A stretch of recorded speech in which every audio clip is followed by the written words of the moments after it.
forcibly... More than 2,500 children were forcibly adopted in the UK last year by social services. It's a controversial practice that's facing widespread criticism at home and abroad.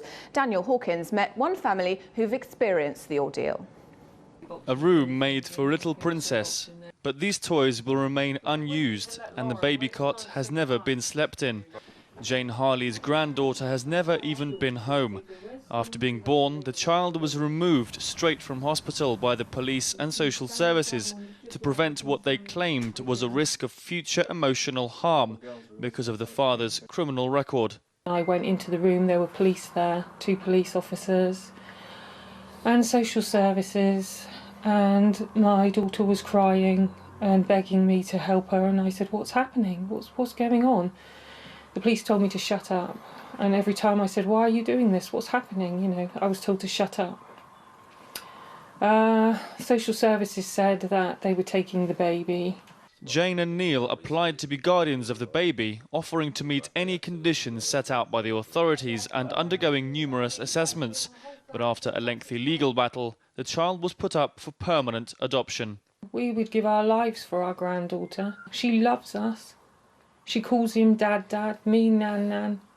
At the end of contact visits, when we had to say goodbye, she would literally hang on to me here. Nan, Nan, Nan, Nan.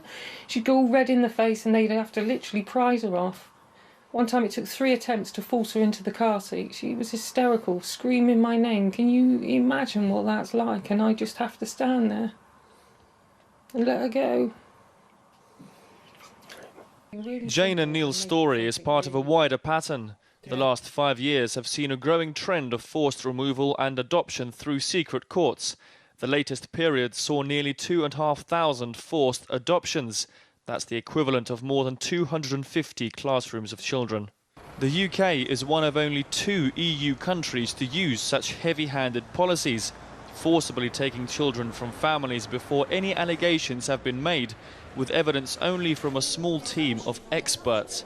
Parents are often prevented from speaking out under threat of prison. Those closest to the system insist it is working.